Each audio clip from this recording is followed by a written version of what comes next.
Hello, good evening. We are here at OMAD Center of Studies. This is a Center of Studies placed in Madrid. Its name is Online Madrid Manuel Ayau, and it is directed by Gonzalo Melian.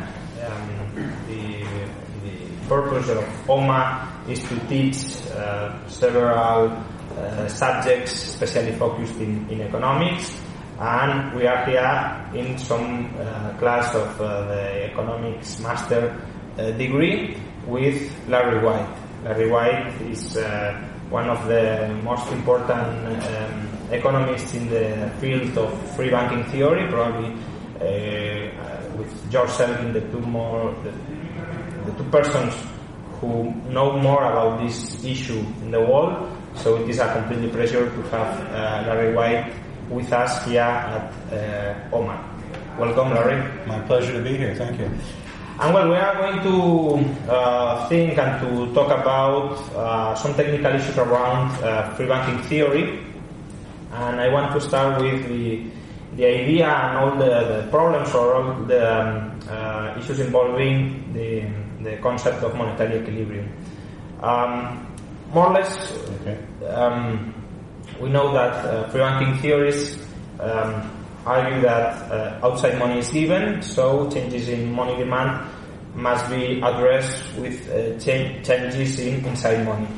The advantage of free banking against currently regulated banking system is that they can not only increase the quantity of inside money, but also change the composition of inside money in order to match the preferences of the public. This is if people want less deposits and more banknotes, free banking can adjust it.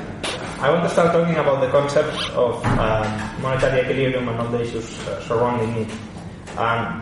Free bankers argue that outside money, this is for instance gold, is given, so that any change in money demand must be addressed with changes in inside money. This is in banknotes and deposits. The advantage of a free banking system against the current banks or banking system is that free banking would be able to change not only the quantity of inside money but also the composition of inside money. This is if people want more banknotes and less deposits, free banks can adjust that money supply to the preferences. However, one of the objections that starts with this idea of free banking is that if banks can freely issue all the liabilities they want to issue, multiplier could go to infinite. This is, banks could have no reserve and issue as much inside money as they want. And this is especially problematic in the case of banknotes because people tend to get used to manage banknotes and not instead of going to banks in order to redeem banknotes. And if you add that bad predisposition in the part of the public to redeem banknotes, and you add to that fact that you can have a credit expansion of banks in concert, so that all banks are expanding their liabilities, their inside money, you may have an over-expansion of money supply with no check, endogenous inside check to stop it. How could a free banking system avoid that problem, that of oversupply of means of payment, because there are no legal restrictions to it? Well, you raised a lot of questions. So I would say the advantage of a free banking system is not just that the banks can issue money when there's an increase in demand, but they will issue money when there's an increase in the demand to hold bank-issued money, because the profit motive will drive them to do that. And when there's a reduction in the demand for bank-issued money, they will be compelled to draw in the amount of bank-issued money. We're talking about a system in which the public has the option to redeem bank liabilities. They can go to the bank and get gold for banknotes or get gold for checking accounts. And so the banks have to pay attention to their reserve position. When the public doesn't want to hold as much, reserves will be leaving a bank, the bank has to allow its circulation to contract.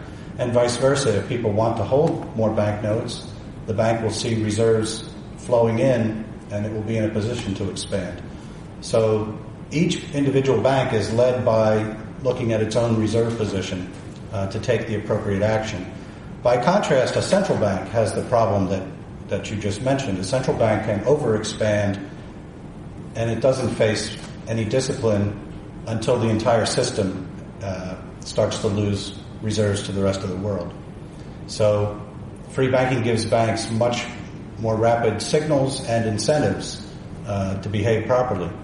Now, you raise the possibility that all the banks could get together and expand in unison, or maybe just accidentally expand in unison.